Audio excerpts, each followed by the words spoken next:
kenapa sih Bang, Nikita Mirzani diperpanjang lagi kalau dari segi hukum Abang sebagai pengacara Nikita Mirzani itu kenapa?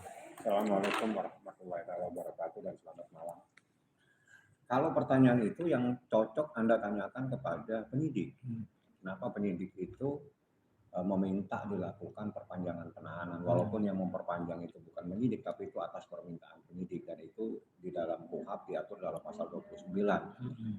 Seingat saya karena terkait dengan ancaman hukuman di atas 9 tahun. Jadi memang kalau ancamannya itu bisa ditahan lagi maksimal 30 tambah 30 hari lagi, dan itu menjadi urusannya penyidik. Yang menjadi masalah bukan di sana. Yang menjadi masalah kalau memang belum siap, harusnya tidak perlu melakukan penahanan terhadap orang. Gitu. Kalau orang sudah melakukan penahanan berarti kan yakin bahwa perkara tersebut sudah cukup bukti. Nah, ini yang jadi masalah.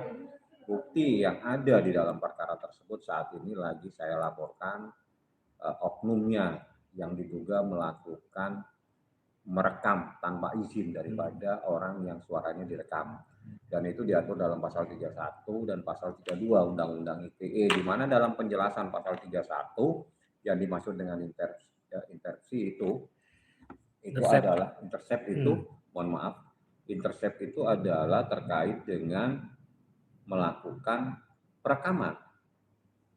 Sudah cukup tegas dinyatakan bahwa itu adalah terkait dengan perekaman. Jadi yang merekam tanpa izin, kecuali di dalam pasal 31 boleh melakukan intercept itu apabila dilakukan oleh penyidik, penegak hukum, dalam hal ini adalah kejaksaan, polisi, dan mungkin KPK.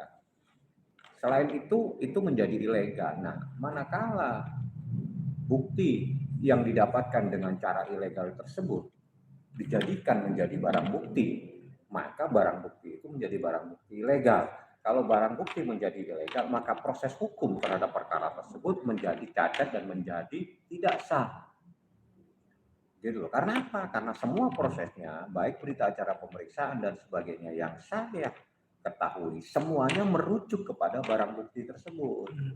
Sedangkan barang bukti tersebut saat ini kami jadikan dasar untuk kami laporkan terjadi adanya merekam dugaan tindak pidana yang diatur dalam pasal 31 dan 32 Undang-Undang ITE. Seperti itulah persoalannya.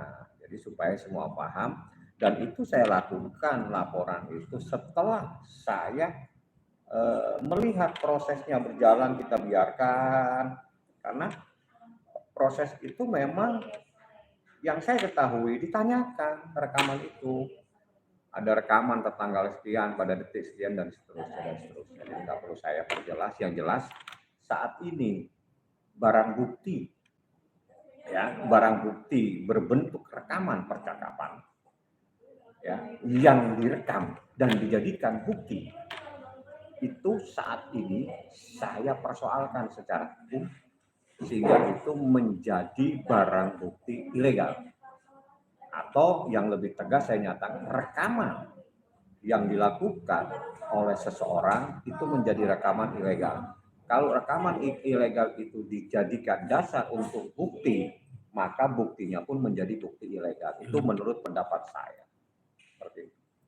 Bang, artinya ini kan kejelian Abang juga di detik-detik injury time ibaratnya. Dan kemarin juga sempat netizen tuh ramai bahwa Nikita Mirzani keluar bebas segala macam, dan akhirnya kewenangan penyidik yang tadi Abang sebutkan bahwa kewenangan penyidik untuk memperpanjang dan ada di KUHP tersebut, Bang, gimana? Ya, di KUHP itu memang permohonan diajukan oleh penyidik, tapi yang melakukan penahanan, yang memperpanjang penahanan itu dari pengadilan, dan itu sesuai dengan KUHP. Jadi bukan itu yang menjadi masalah. Yang menjadi masalah itu saat ini itu apa yang menjadi persoalan sehingga perkara ini tidak menjadi dilimpahkan ke kejaksaan. Ada apa? Kan itu menjadi persoalan. Makanya saya nyatakan dan saya ingatkan, barang bukti yang Anda jadikan dasar untuk melaporkan perkara ini itu adalah barang bukti yang didapatkan dengan cara ilegal, patut diduga didapatkan dengan cara ilegal. Seperti itu. Artinya lagi-lagi Abang membuat gebrakan, Bang. Abang sendiri sempat berpikir seperti itu gak sih?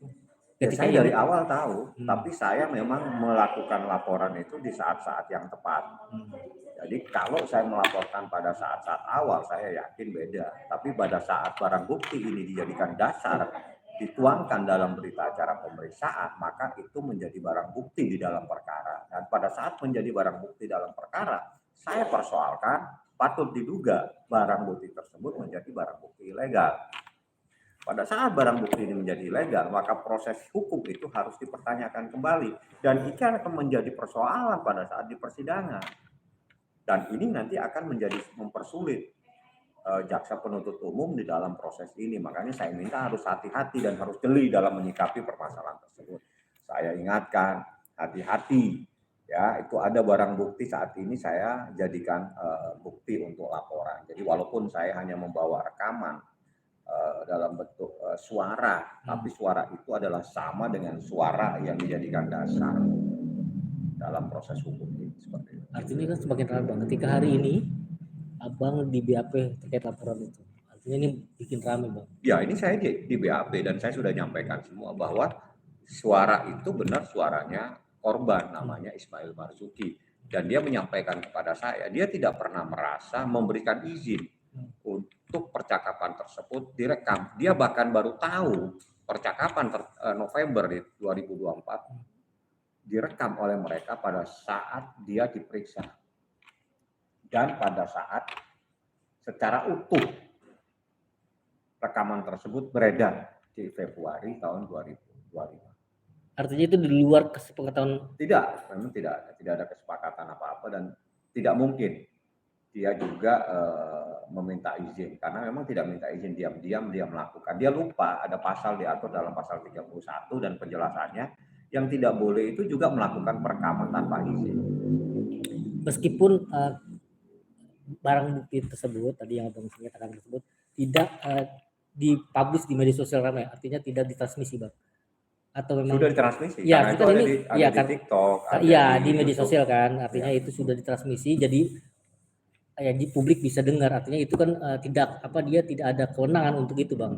Iya, tidak boleh dia menyebarkan. Satu, yang kedua dia yang pertama di pasal 31 itu terkait dengan melakukan perekaman dalam penjelasannya. Jadi di situ tidak boleh, tidak dibenarkan. Makanya saya nyatakan bahwa hati-hatilah pada saat situasi seperti ini karena sekarang barang bukti ada menjadi persoalan di dalam laporan tersendiri. Yang kami laporkan itu adalah suara yang direkam. Cara melakukan perekaman dan suara yang direkam, setelah itu bagaimana suara yang direkam itu menjadi beredar di media sosial. Artinya abang tadi diperiksa bersama Mail atau memang abang sendiri? Saya sendiri karena Mail ada di tahanan, ya nanti urusannya penyidik lah. Kan penyidik yang punya kewenangan untuk melakukan pemeriksaan ya. Jadi biar mereka lah penyelidik istilahnya ya, karena ini masih dalam proses penyelidikan. Itu menjadi kewenangan penyelidik untuk melakukan pemeriksaan kepada korban Ismail Marzuki. Kita lihat nanti seperti apa. Yang jelas sekali lagi saya katakan bahwa pada saat proses itu kan saya yang mengikuti dan saya tahu persis bahwa ada pertanyaan-pertanyaan yang mendasarkan kepada adanya rekaman percakapan tersebut. Nah, saat inilah rekaman percakapan tersebut saya laporkan kepada pihak aparat penegak hukum. Saya nyatakan bahwa terjadi perekaman tanpa izin. Dan itu melanggar pasal 31 di Undang-Undang ITE. Artinya ini kan panjang. Pasti ini ketika abang sudah di BAP, artinya terlapor juga akan di BAP kan? Ya, itu nanti teknis proses penyidikan lah ya. Penyelidikan bagaimana teknisnya siapa dulu dan itu saya pikir biasanya adalah pelapor, korban dan saksi-saksi yang diperiksa terlebih dahulu. Nanti dilihatlah bagaimana cara dia merekam dan sebagainya dan itu nanti itu pasti akan terungkap. Artinya terungkap ketika siapa yang merekam dan siapa yang menyebarkan ya? Ya, itu nanti urusannya penyidik lah, bertanya kepada pihak yang diperiksa nanti seperti itu. Artinya banyak akan terseret teman. Ketika ini kan misalkan yang rekam si A, terus ini yang publish siapa? Itu artinya terseret. Ya, itu urusannya penyidik ya? Penyidik ya. Yang jelas yang merekam itu karena di dalam percakapan itu dapat diketahui itu adalah suaranya Ismail Marzuki. Dengan seorang wanita saya tidak tahu apakah itu suara siapa karena itu menjadi urusan penyidik yang bisa memastikan.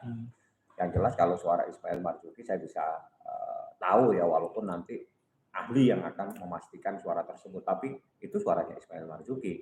Dia bercakap-cakap dengan siapa itu biar ahli nanti yang akan bisa memutuskan itu suara siapa. Yang jelas suara percakapan itu ada di dalam proses hukum di laporan yang dilaporkan terhadap Ismail Marzuki dan Nikita Mirzani. Namun saat ini saya mempersoalkan cara mendapatkan rekaman tersebut, cara dia merekam, dan setelah itu ada publish terhadap rekaman tersebut.